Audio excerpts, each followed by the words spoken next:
Welcome back, everybody, to Neutrality Studies. Today, Bienvenidos de nuevo a Neutrality Studies. Hoy tenemos con nosotros a Carlos García Hernández, autor de Fiat Socialism: Achieving the Goals of Socialism Through Modern Monetary Theory, un libro que, por cierto, también está disponible en alemán y en español. Así que, si nos escucháis en otro idioma, podéis conseguir el libro en esas lenguas también. Me alegra mucho poder hablar hoy con el autor.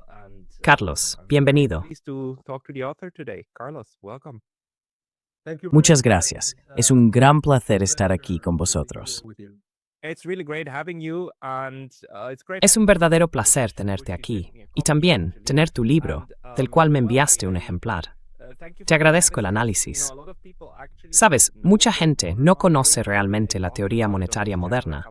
He hablado de ella en este canal un par de veces, pero muchas personas desconfían bastante, porque es una teoría económica que, en cierto modo, dice lo contrario de lo que incluso dentro del ámbito de los medios alternativos muchos creen: que el dinero debe ser limitado en su oferta y en su consumo, que el dinero fiduciario sin restricciones es la fuente de todos los problemas, y que solo el oro real puede estabilizarnos.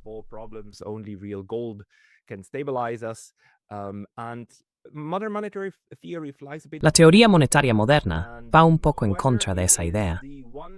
Si es la única forma de entender el dinero es otra cuestión, pero en mi opinión es una manera importante de abordarlo, especialmente para las personas del lado izquierdo del espectro político, porque en realidad resuelve un par de problemas.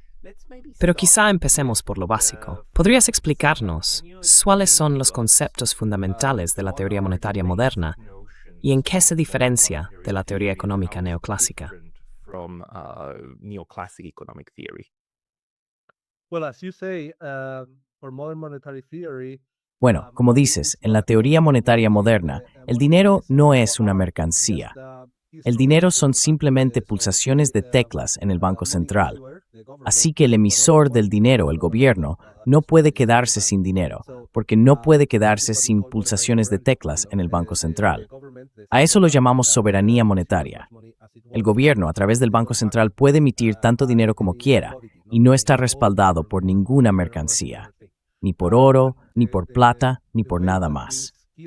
La forma en que esas pulsaciones de teclas adquieren valor es a través de los impuestos.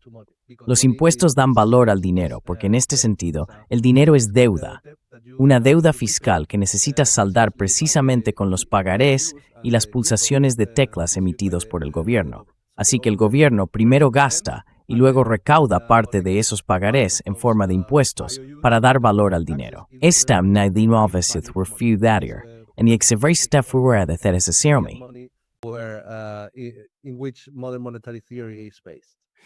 I think this is very central in the modern. Creo que esto es muy fundamental. Según la teoría monetaria moderna, la afirmación no es que los gobiernos puedan gastar infinitamente sin consecuencias negativas. La idea es decir, mira, el dinero en sí mismo desempeña un papel especial en la economía. Es la parte de la deuda. Así que, para la EM, el dinero sin deuda es una contradicción. Pero debemos distinguir eso de otras formas de valor, como por ejemplo una pepita de oro. Según la TMMM, el dinero es deuda. En cambio, las pepitas de oro pueden tener valor, pero representan un tipo de valor diferente. ¿Podrías hablar un poco sobre eso? ¿Cómo es posible que tengamos dinero que es deuda y al mismo tiempo reservas de valor que no son dinero ni deuda? That is not money and not debt. Bueno, por supuesto, el oro tiene cierto valor de mercado porque se utiliza en distintas actividades industriales. Pero el oro, por supuesto, es una materia prima, se puede acabar. Si no tienes más oro, entonces no puedes usarlo como dinero ni para nada más. La diferencia es que, como dije, las pulsaciones de teclado en el Banco Central no son una materia prima, no se pueden agotar. Por supuesto, eso no significa que se pueda gastar sin límite o sin consecuencias negativas. Se puede, por supuesto, crear inflación, lo que significa que el dinero que emites pierde su valor, pero en principio no se puede agotar. El problema es que si creas demasiado dinero en comparación con los bienes y servicios disponibles, entonces el dinero pierde su valor. Eso es lo que llamamos inflación.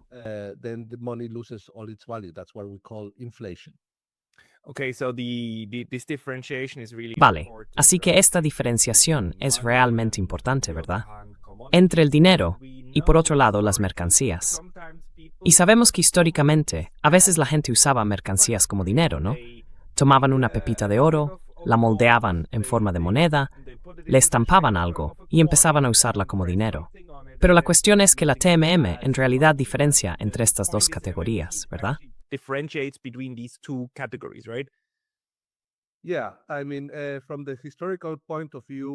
Sí, quiero decir, desde un punto de vista histórico, el patrón oro, un verdadero patrón oro, se ha utilizado muy pocas veces y solo durante periodos breves.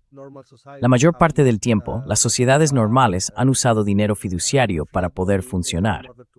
Por supuesto, existía un problema tecnológico, porque cuando decimos que los impuestos dan valor al dinero y estás comerciando con personas que no están bajo el poder del Banco Central o del gobierno, ellas no pagan impuestos en ese dinero, en esa moneda. Y por supuesto, entonces necesitas otra moneda para comerciar con ellas, porque para ellas no es relevante.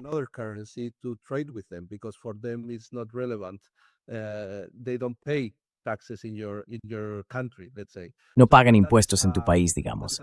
Así que ese era un problema tecnológico que históricamente se resolvía utilizando oro y plata. Pero, por supuesto, dado que ahora tenemos los medios tecnológicos para comerciar sin usar ningún tipo de mercancía, hoy en día también usamos monedas nacionales para comerciar de un país a otro. Es decir, si tienes crédito en el Banco Central de Canadá, en dinero canadiense, entonces ese dinero para comprar bienes canadienses. Así que 1971, el shock de Nixon, el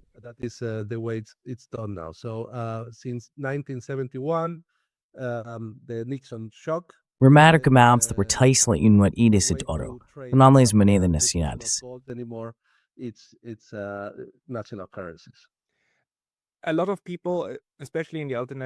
Mucha gente, especialmente en el ámbito de los medios alternativos, ve eso como algo negativo. Consideran que el oro es algo intrínsecamente bueno porque tiene un valor inherente. Y el hecho de que el gobierno haya desvinculado la creación de dinero de ese valor inherente es solo un truco, una forma de que el gobierno socave la economía real y el valor real del dinero, y con el tiempo haga que ese valor se diluya por la inflación. La TMM observa desde perspectiva completamente distinta, ¿verdad?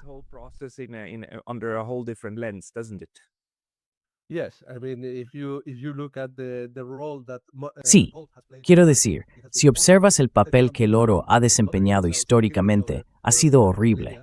Los seres humanos se han estado masacrando y matando entre sí durante milenios solo para conseguir el oro de otros, lo cual es terrible.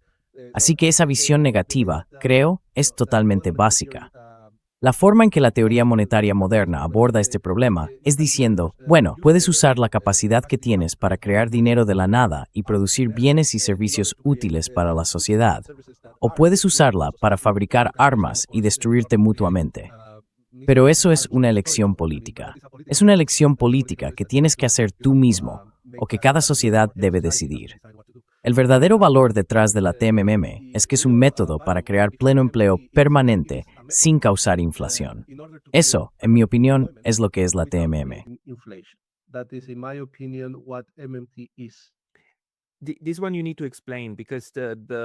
Esta tienes que explicarla, porque la visión estándar es que si creas dinero, entonces la oferta monetaria aumenta, ¿verdad? En comparación con la disponibilidad de bienes en el mundo real, eso lleva automáticamente a la inflación. Cuanto mayor es la oferta monetaria, mayor es la presión inflacionaria, ¿no? Y eso es lo que luego devalúa el dinero según la TMM.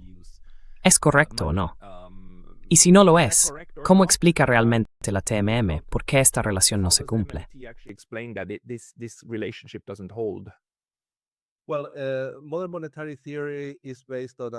Bueno, la teoría monetaria moderna se basa en una idea llamada garantía de empleo, que significa que toda persona que quiera y pueda trabajar debe recibir un empleo, ya sea por medios normales en el sector privado o en el sector público permanente. Y si no se encuentra un trabajo, entonces el gobierno le proporcionará uno bajo lo que se denomina una garantía de empleo. Eso implica que el pleno empleo se convierte en una característica interna del ciclo económico. El ciclo funciona con pleno empleo.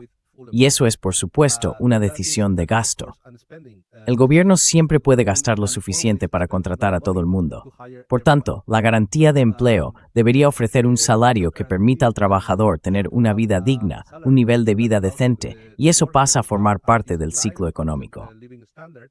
And that becomes part of the economic cycle. That is the same way that we. Esa es la misma manera en que siempre trabajamos con otras características internas del ciclo económico. Por ejemplo, siempre garantizamos la escolarización completa de los niños. No decimos, ahora tenemos una crisis económica, así que solo el 95% de los niños irá a la escuela. O vamos a dejar que, no sé, el 5% de la población muera porque no tiene acceso a los hospitales. Eso solo ocurre, por ejemplo, en Estados Unidos, pero en muy pocos otros países. Es decir, operamos con ciertas características internas que siempre están presentes, por ejemplo, la escolarización completa, la sanidad. No es que la gente pase hambre. Healthcare, we don't let people starve, we don't say the optimal No decimos que el número óptimo de personas que pasan hambre porque no tienen suficiente comida sea, digamos, un 10% o algo por el estilo. Es decir, operamos con la supervivencia total de las personas, incluso si estamos en una crisis económica. Así que del mismo modo que hacemos con esas cosas, deberíamos hacerlo con el empleo, con el pleno empleo. Siempre deberíamos operar con pleno empleo. Y, dependiendo del nivel que se fije para el salario de la garantía de empleo, los precios se mantendrán estables. El salario de la garantía de empleo ancla el nivel de precios, porque siempre habrá un nivel de precios cercano a ese salario. Y eso significa que no se crea inflación al crear pleno empleo.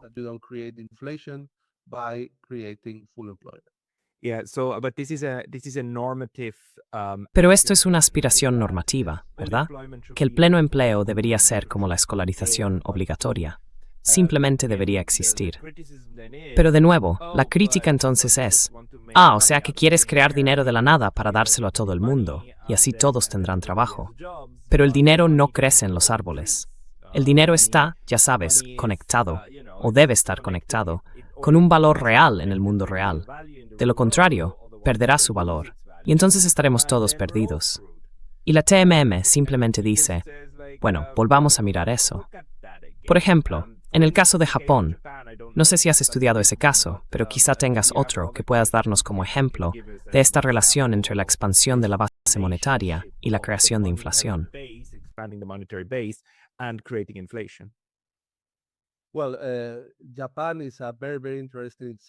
Bueno, Japón es un ejemplo muy interesante. El padre de la teoría monetaria moderna, el economista australiano Bill Mitchell, llama a Japón mi laboratorio, porque destruye todos los mitos neoliberales sobre el dinero. Tenemos una sociedad en Japón donde hay casi pleno empleo. Quiero decir, el desempleo no es cero, pero está muy cerca de cero. Y durante décadas han intentado crear inflación sin éxito. Incluso ha habido momentos en los que tuvieron pleno empleo funcional con deflación. Sí, con deflación. Así que eso destruye todo el paradigma neoliberal. Y también tenían una característica muy específica y muy interesante en su economía, que eran los tipos de interés al 0%. Es decir, Japón también rompe el mito de que los tipos de interés positivos combaten la inflación. Es justo lo contrario. Y Japón es el ejemplo vivo de ello.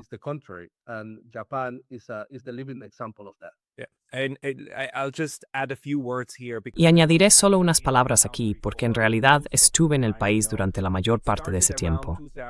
Todo empezó alrededor de 2010, cuando el Banco Central decidió que necesitaba iniciar lo que se llamó expansión cuantitativa. Es un término técnico muy bonito que básicamente significa inundar el mercado con dinero del Banco Central a través de distintos mecanismos. No fue una inundación directa, pero ya sabes, mediante la compra de bonos del gobierno y también de acciones y demás a las empresas. Diferentes mecanismos para introducir el dinero en la economía. Pero decidieron hacerlo, y entre 2010 y 2015, bueno, intentaré mostrar la gráfica más adelante, la base monetaria se cuadruplicó.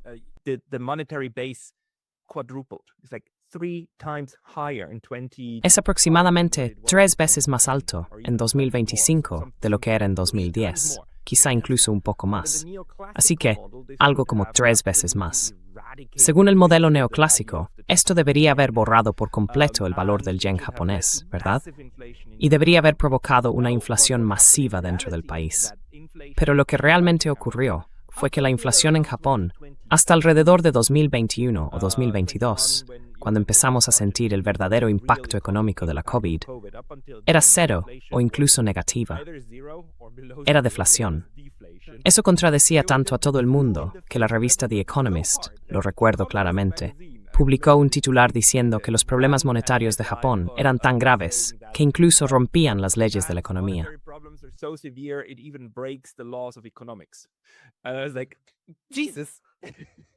Yo estaba como, Jesús, ¿de verdad estás escribiendo eso? ¿De verdad estás tan aferrado a tu idea que llegarías a reescribir las leyes de la economía? Obviamente, esas supuestas leyes no funcionan como las estás presentando, pero fue algo interesante. Ahora, lo que ha ocurrido en los últimos 4 o 5 años es que por diferentes razones, principalmente relacionadas con los diferenciales de tipos de interés, las distintas tasas en Estados Unidos frente a Japón, mucha gente empezó a convertir su moneda a dólares estadounidenses para obtener un interés más alto allí. Eso hizo que el yen perdiera valor frente a otras divisas. Pero incluso dentro del país, la inflación seguía siendo muy, muy lenta.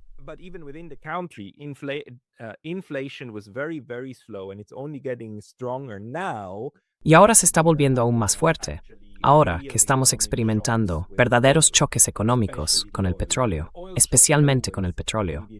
Un choque petrolero en Japón siempre conduce de inmediato a un aumento de los precios. Pero es bastante fascinante, en realidad, que durante al menos unos 10 años la base monetaria estuviera expandiéndose, y los precios no subieran dentro del país, en absoluto. Y los economistas neoclásicos seguían diciendo, no, al final tiene que conducir a este fenómeno. Pero simplemente no ocurrió. En realidad, no se refleja. No sé si tienes alguna opinión al respecto, pero en la teoría monetaria moderna se puede explicar por qué expandir la base monetaria no conduce automáticamente a la inflación, ¿verdad?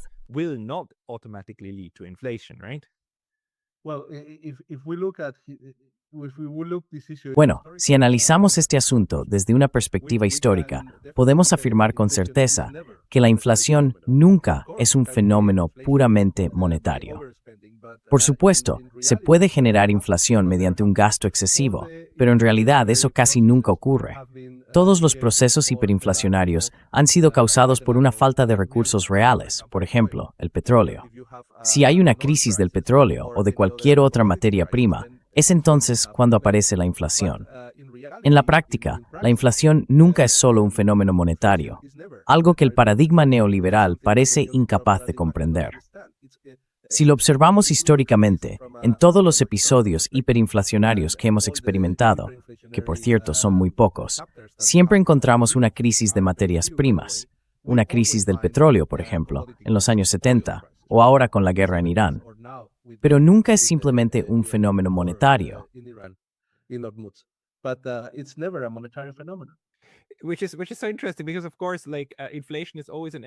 Lo cual es muy interesante, porque por supuesto, la inflación es siempre y en todas partes un fenómeno monetario.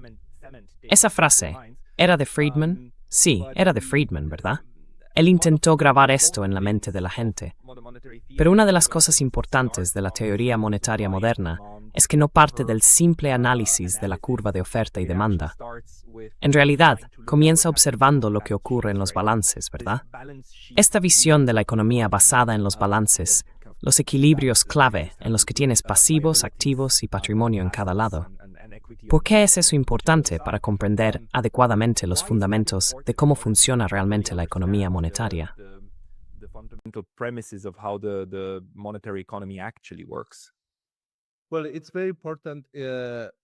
Bueno, es muy importante para entender para qué sirven los déficits públicos.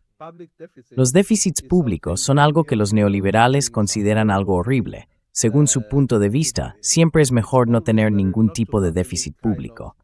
La palabra déficit en sí misma tiene una connotación negativa, Algo que está en déficit es algo que no es suficiente o which is in deficit is something that is not enough or sí, y va de la mano con la palabra deuda, ¿verdad? La deuda tiene una connotación moral negativa. Negatively connotated. yeah, morally or you can have an intelligence deficit. sí, or- moralmente, but what o we puedes have tener un is déficit de public inteligencia deficit, o cosas por el it estilo. equates to Pero lo que tenemos que private entender es que un déficit and then you come público to equivale a private ahorro money privado. from, Y cuando hablamos de ahorro public privado, public el dinero uh, proviene de la resources, emisión public pública o de los benefits. déficits And that públicos. is what the, Eso es lo que utiliza el private sector sector privado uses para to ahorrar. save. So it's the Así same que es lo thing. mismo. And when we talk Cuando about hablamos de private ahorro savings, privado, everything is todo fine, está everything bien. is, oh, no, Todo es, oh private no, no, savings el is ahorro good. privado es bueno. We all like to Y a have todos nos savings, gusta and tener algo de everyone ahorro. likes Y al to sector receive privado le money gusta from, recibir dinero para ahorrar del government gobierno o or del market in mercado. order to save. Pero no But nos we don't gustan like los déficits públicos. public Bueno, es lo savings. mismo. So it's the same Es thing. lo mismo. It's the same El thing. ahorro privado Private, equivale al private, déficit del savings gobierno. equals, government deficit. So that is something that in the Así que general eso es algo que el public público en knows. general no And entiende we always, realmente. especially here in the more Siempre oímos, liberal, especialmente aquí, very en el liberal experimento más neoliberal que la humanidad ha vivido, la Unión Europea, que luchan contra los déficits públicos. Pues bien, luchar contra los déficits públicos significa que estás luchando contra el ahorro privado. Y el ahorro privado es lo que el sector privado utiliza para contratar, gastar, consumir, producir bienes y servicios. Esa es la perspectiva que adopta la TMM. El ahorro privado equivale a los déficits públicos. Entonces, ¿cuál es el nivel adecuado de déficit público? Desde la perspectiva de la TMM, es el nivel que te permite alcanzar el pleno empleo sin generar inflación. Full employment without creating inflation. That is what in my book I call the learner point. Eso es lo que, en mi opinión, llamo el punto de Lerner. El punto de Lerner es un punto teórico en economía en el que se tiene un 0% de desempleo y un 0% de inflación. Porque mientras existan recursos no utilizados en la economía, se puede gastar más dinero para movilizar esos recursos y utilizarlos sin generar inflación. Una vez que se alcanza el nivel de pleno empleo, es cuando hay que dejar de gastar. ¿Cuál es ese nivel numéricamente para el déficit público? No lo sabemos. A veces será del 5%, otra del 20 menos 2%, otras del 0. No importa. El nivel adecuado de déficit público es aquel en el que se alcanza el pleno empleo sin inflación. Of public deficit is the level where you have full employment without inflation. Yeah, and when you speak about percentage, we also need to Sí, talk about this y way cuando hablas de we measure porcentajes, public debt. sabes, también tenemos que hablar de la forma en que medimos la deuda pública, Debt to GDP. porque nunca entendí por qué lo hacemos como una proporción deuda-PIB. Es una manera tan arbitraria de intentar medir la deuda pública, ¿verdad? ¿Cuánta deuda pública en relación con el PIB? Y la implicación es, por supuesto, que si tienes una proporción deuda-PIB del 100%, significa que toda tu sociedad tendría que trabajar un año entero sin cobrar para devolver esa deuda pública. Pero, de todos modos, es una forma bastante absurda de verlo, porque no funciona así. Quiero decir, no trabajas solo para devolver esa deuda pública todo el tiempo. In order to pay back that public debt the entire time, it's because the entire thing is a circle, and Es porque todo el asunto es un círculo, y es muy importante que el dinero sea un círculo, que no lo pensemos, como dijiste al principio, como una mercancía, algo que deba devolverse físicamente en su totalidad, porque de lo contrario, el círculo dejaría de funcionar. Y todos entendemos que la economía es un círculo. Quiero decir, incluso nuestras economías privadas, ¿verdad? La forma en que obtenemos dinero, lo gastamos, y lo gastamos en otros que luego nos lo devuelven cuando trabajamos para ellos, y así sucesivamente. Tiene que circular. ¿Podrías hablar un poco de eso? La idea primero de la relación deuda-PIB, y cuál sería una mejor manera de entender el nivel adecuado de deuda y la circularidad del dinero, que creo que en la TMM se acepta de forma inherente. Circularity of money, which I think in MMT is just inherently accepted. Well, public deficit is the difference between Bueno, el déficit público es la diferencia entre el dinero que gasta el gobierno y el dinero que recauda en impuestos. Eso es lo que llamamos déficit público. Cuando hablamos de deuda nacional, sí, es la deuda que el gobierno tiene con el resto del mundo. Y la cuestión principal con la deuda nacional es, ¿En qué moneda está esa deuda? Porque si tienes deudas en tu propia moneda nacional, esa deuda siempre se puede pagar. El problema con la deuda nacional surge cuando tienes deudas en monedas que no emites. Ahí es cuando puedes tener dificultades para devolverlas. Así que, por ejemplo, en el caso de Japón, los neoliberales siempre dicen, oh, esto es terrible. Neoliberals always say, oh, this is terrible. National debt is above 200% of... La deuda nacional de Japón supera el 200% de su PIB. La gente dice que eso significa que Japón no podrá devolver esas deudas, pero eso es absolutamente falso. Casi toda la deuda nacional de Japón está en yenes, su propia moneda. Eso significa que esas deudas siempre serán pagaderas. Para que exista una deuda, siempre hacen falta dos partes, una que quiere emitir la deuda y otra que quiera mantenerla. Si no hay comprador para un pagaré, no se puede vender ese pagaré. Y en el caso de Japón, está claro que no es cierto que el país haya estado mintiendo o engañando al resto del mundo. The case that Japan has been lying and cheating on the rest of the world. The rest of the world is very happily buying. El resto del mundo está muy contento comprando deuda japonesa porque esa deuda está en yenes y el gobierno de Japón no puede quedarse sin yenes. Eso significa que la deuda siempre será pagadera. Al mismo tiempo, Japón tiene una inflación muy baja y opera con pleno empleo. Con la moneda japonesa se pueden comprar muchas cosas y cosas de gran valor. Por eso el mercado internacional y el resto del mundo están encantados de aceptar deuda japonesa, porque siempre será pagadera. La pregunta clave es siempre, ¿en qué moneda se emite esa deuda? Si la deuda nacional se emite en la moneda nacional, esa deuda siempre será pagadera y no supone ningún problema.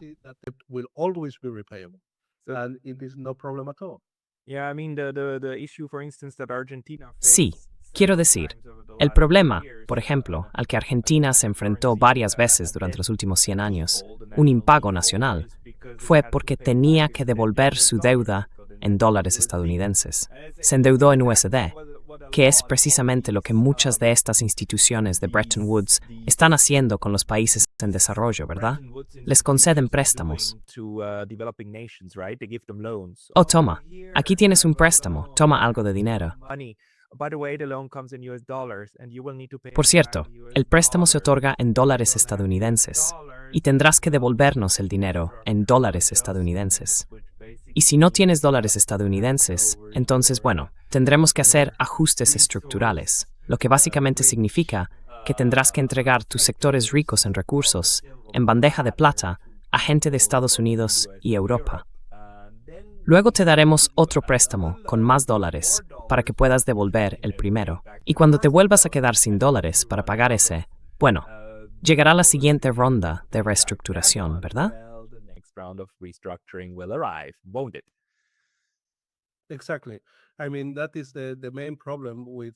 Exactamente. Quiero decir, ese es el principal problema de los países en desarrollo. No se les permite usar su propia moneda para comerciar con el resto del mundo. Siempre se necesita una moneda extranjera, normalmente dólares o euros. Y esa es la razón por la que siempre tienen problemas con su deuda. En el caso de Argentina, también es muy evidente. Tienen que usar su moneda nacional en los mercados internacionales para obtener esos dólares. Y por supuesto, eso inunda los mercados internacionales con dinero argentino, y ese dinero pierde su valor. Entonces aparece la inflación. Pero eso es algo que me parece muy interesante ahora con el experimento de los BRICS y las nuevas actividades económicas que vemos en China, donde por primera vez se ha permitido a los países en desarrollo usar monedas nacionales para comerciar con esos países. Y creo que ese es el camino a seguir.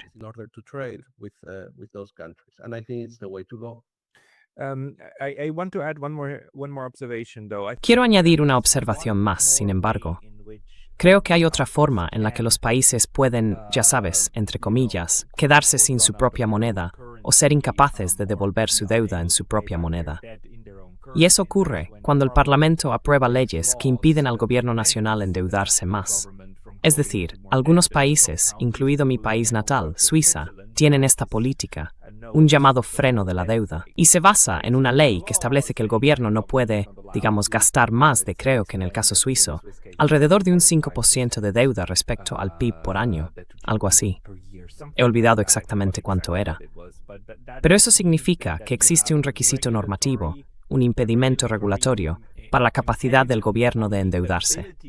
Y en tales circunstancias, también puedes acabar en una situación en la que el gobierno, de repente, no tenga dinero para pagar toda la deuda que ya tiene, ¿verdad? Yeah, that is a self-imposed Sí, ese es un límite de gasto autoimpuesto, pero no es un límite funcional. Es una decisión política. Si tienes tu propia moneda, siempre puedes devolver todas esas deudas, porque siempre puedes crear más dinero. Así que un impago involuntario nunca es posible. Por ejemplo, recuerdo que en los años 90, creo que Rusia decidió no devolver su deuda nacional porque estaba generando enormes problemas de inflación. Pero no fue porque Rusia no pudiera devolver esas deudas, sino porque se tomó la decisión de que el pago de esas deudas estaba destruyendo la economía rusa. No es que no pudieran pagar, eligieron no hacerlo. Quiero decir, siempre se puede pagar, pero por supuesto a veces las consecuencias son terribles y los países deciden no pagar. Pero eso es una decisión política, algo que se decide voluntariamente. El impago involuntario en ese caso no es posible. Siempre se puede pagar. Default on debt is not possible. You can always pay back In your own currency. in your own currency. En tu propia moneda. En tu propia moneda. Ahora bien, tu libro se titula, por supuesto, Fiat Socialism.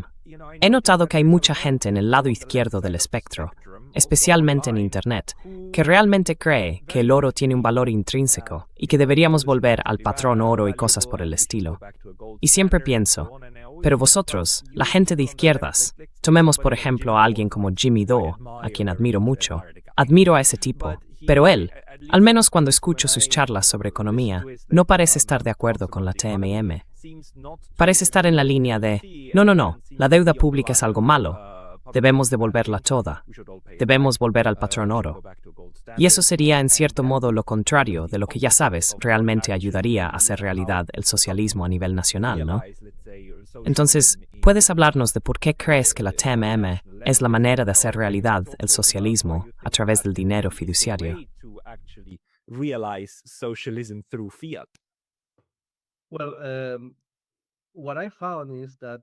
Bueno, lo que he descubierto es que, en mi opinión, hay mucho terreno común entre las obras de Keynes y Kalecki y la idea del socialismo desde una perspectiva normativa.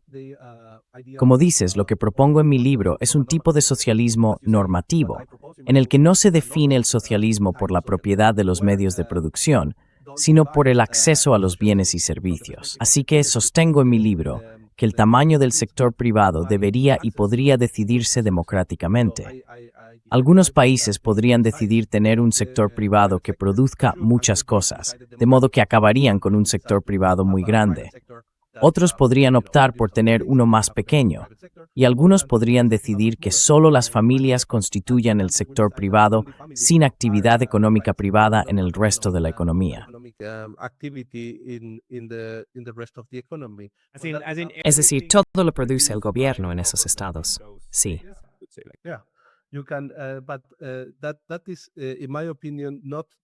Pero eso, en mi opinión, no es el problema principal del socialismo.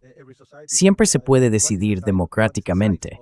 Toda sociedad puede decidir el tamaño de su sector privado. En mi opinión, siguiendo la noción que David Graeber llamó comunismo de base, la cuestión principal del socialismo es qué bienes y servicios y quién tiene acceso a ellos.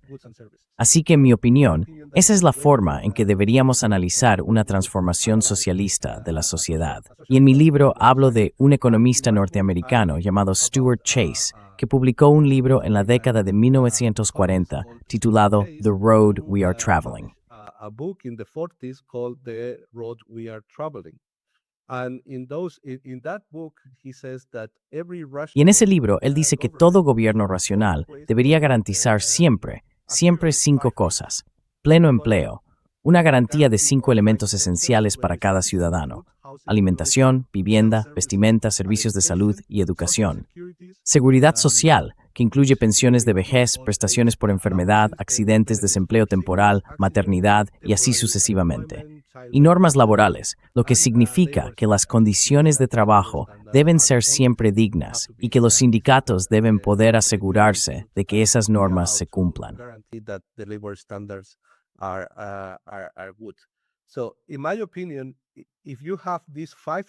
Así que, en mi opinión, si tienes estos 5 elementos esenciales, que Stuart Chase, en su libro, llamó los 5 elementos esenciales que todo gobierno racional debería asegurar siempre a sus ciudadanos, entonces tendrás una sociedad socialista. Tendrás una sociedad socialista porque esos 5 elementos esenciales nunca se han alcanzado bajo el capitalismo. Como encontramos en el primer libro del Capital de Karl Marx, él dice que no puede existir capitalismo sin un ejército de reserva de desempleados, por ejemplo. No se puede tener una política de pleno empleo permanente garantizada por el gobierno, con una garantía de empleo, por ejemplo, y seguir llamándolo capitalismo. Lo mismo ocurre con la vivienda o con la gratuidad de...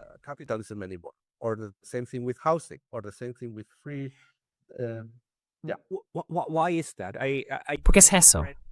Nunca he leído Capital de Marx.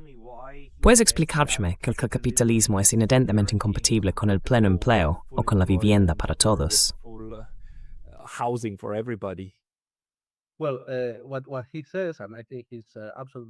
Bueno, lo que él dice, y creo que es absolutamente correcto, es que en el capitalismo, el nivel general de desempleo está siempre en manos del sector privado, de las empresas. Así que al final del día, y eso es lo que tenemos hoy, las decisiones que toman las empresas privadas determinan el nivel de desempleo que existe en la sociedad. Si las empresas deciden despedir a trabajadores, entonces esos trabajadores estarán desempleados. Y en última instancia, esa decisión sigue estando en manos privadas. Lo que proponen la garantía de empleo y la idea de defensa social es que la decisión sobre el nivel general de desempleo debe retirarse de las manos privadas y ponerse en manos del gobierno. El gobierno debería garantizar siempre un empleo pleno y permanente, de modo que todo el mundo tenga un trabajo digno que le permita vivir una vida decente.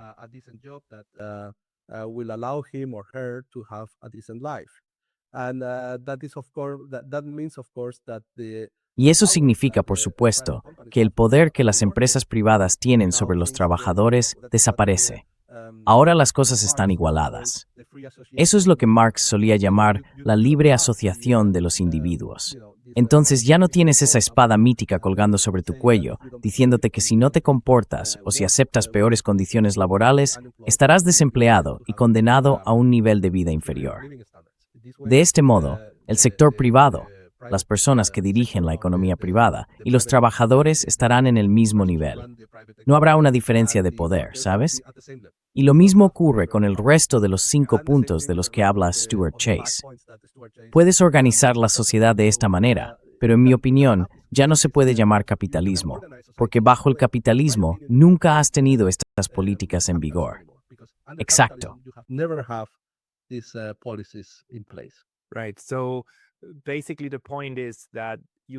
Básicamente, la cuestión es que puedes tener un sistema social que optimice el beneficio privado de los individuos, o puedes tener un sistema que optimice el bien general de la sociedad, elevando el nivel de vida de todos. Pero no se puede optimizar ambos al mismo tiempo.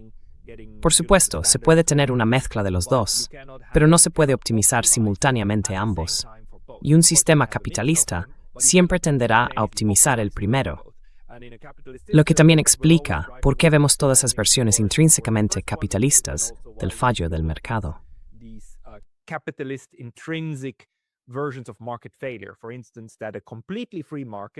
Por ejemplo, un mercado completamente libre, un mercado absolutamente sin restricciones, siempre tenderá a crear monopolios.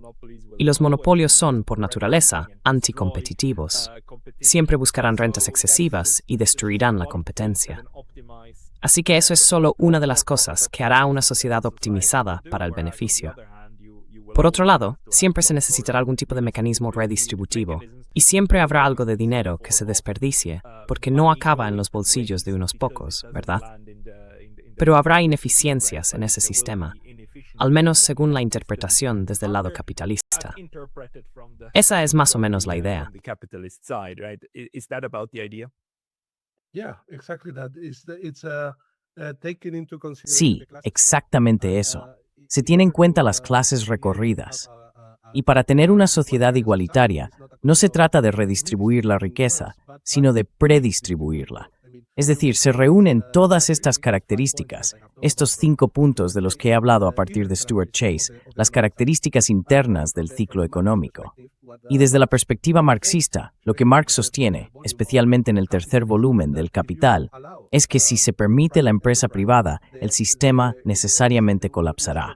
Así que no plantea un argumento moral, diciendo, prefiero la propiedad pública de los medios de producción, o creo que las formas colectivas de producción son moralmente mejores que las formas privadas de crear bienes y servicios.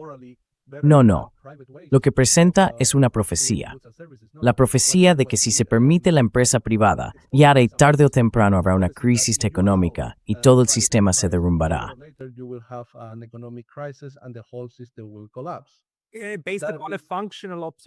Basado en una observación funcional. Es simplemente que así es como funciona. Los mecanismos del capitalismo son tales que acabarán deshaciéndose a sí mismos o conducirán al colapso. No es que deba hacerlo, ni que sería bueno que lo hiciera. No, es simplemente que así es como funciona la máquina. Es su análisis, ¿verdad?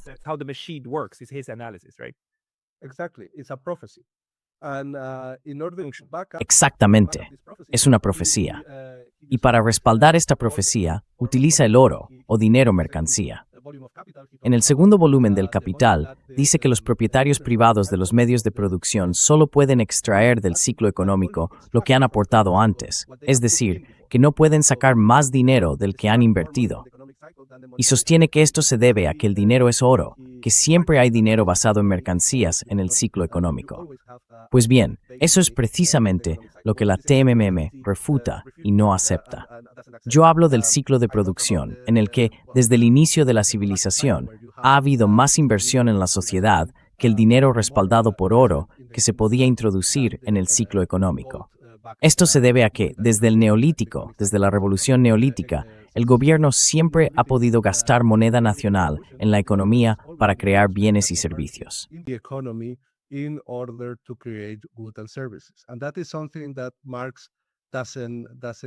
Y eso es algo que Marx no incluye en su análisis. Por eso dice que si se permite la empresa privada en la economía siempre colapsará. Creo que esa es la parte en la que se equivoca.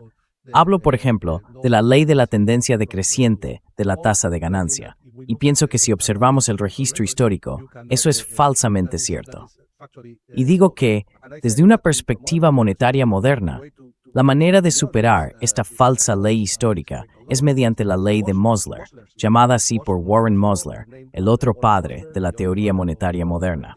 Él dice que no existe una crisis financiera que no pueda superarse con un nivel suficiente de déficit público o con un nivel suficiente de reducción de impuestos.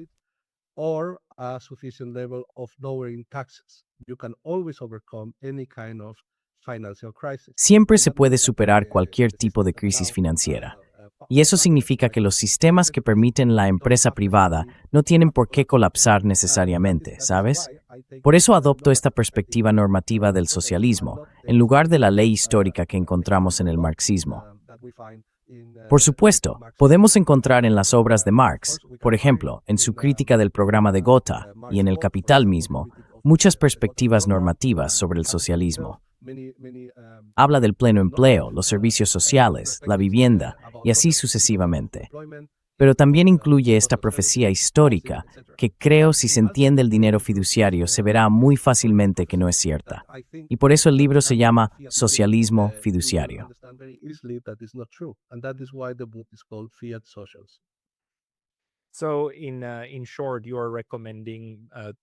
Así que, en resumen, estás recomendando que las personas con inclinaciones socialistas examinen de manera profunda y seria la teoría monetaria moderna, no para inventar historias sin fundamento, sino para comprender adecuadamente cómo funcionan conjuntamente la economía real y el sistema monetario. La idea es desarrollar políticas que sean, por un lado, sostenibles y por otro, socialistas, y no caer en la trampa de simplemente no tenemos dinero. Ya sabes, lo de siempre. Nos encantaría pleno empleo, un buen sistema educativo, sanidad, pero simplemente no tenemos el dinero. We would love to have healthcare, but we just don't have money. Because in this sense, even people who argue that we should spend. Porque en este sentido, incluso las personas que sostienen que deberíamos gastar dinero en educación y no en la guerra, siguen razonando dentro del modelo estándar de la economía neoclásica. La cuestión no es decir, no, ese no es el punto. Quiero decir, en realidad, tendríamos dinero para ambas cosas si simplemente hiciéramos que el sistema funcionara correctamente. Aunque sí creo que es una buena idea quitarle dinero al complejo militar industrial por cualquier medio y en cualquier momento, deberíamos quitarles dinero. Pero el punto principal es que la forma de pensar sobre el dinero y la distribución es bastante fundamentalmente diferente en estos dos sistemas teóricos, ¿verdad? Exactly. And you can also see, for example, Exactamente. Y también se pueden ver casos históricos, por ejemplo en la Unión Soviética. Rusia era un país muy poco desarrollado antes de la Revolución Soviética y un par de décadas después ya tenía a la primera persona en el espacio. Había logrado la victoria en la Segunda Guerra Mundial y se había convertido en una superpotencia. ¿De dónde salió eso? ¿De los impuestos que pagaban los pobres ciudadanos soviéticos? Pues eso es absurdo. Los impuestos que pagaban los ciudadanos soviéticos eran muy pocos. No financiaban nada. Lo que se encuentra es una política de pleno empleo implementada por Lenin, en la que la gente iba a trabajar y se le pagaba en rublos. Y existía el Plan GOST, que era el plan para industrializar la Unión Soviética. Todo el mundo tenía un trabajo, todo el mundo producía para la sociedad y se le pagaba en dinero ruso, en rublos.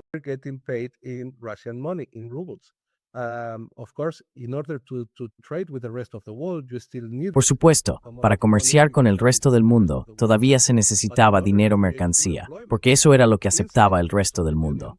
Pero para crear pleno empleo dentro de la Unión Soviética, no hacía falta eso. Solo se necesitaba un impuesto y un banco central que contratara a todo el mundo. El impuesto daba valor al dinero que el Banco Central creaba de la nada. Y eso generó una sociedad con pleno empleo, que producía todas las cosas que existían en la Unión Soviética. Quiero decir, el problema, la cuestión es que, por supuesto, no había empresa privada, porque todo estaba en manos públicas. Pero en mi opinión, si se hubiera permitido la empresa privada, el sistema no habría colapsado. El sistema habría podido sobrevivir, y cada sociedad debería decidir cuál debe ser el tamaño de la empresa privada.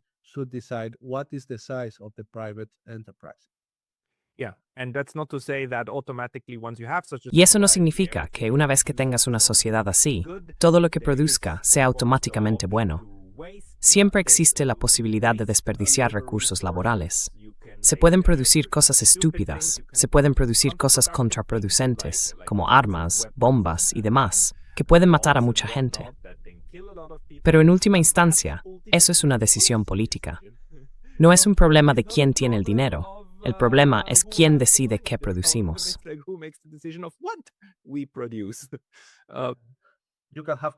Puedes tener corrupción, claro, todo tipo de cosas negativas, pero como dices, eso es un problema político.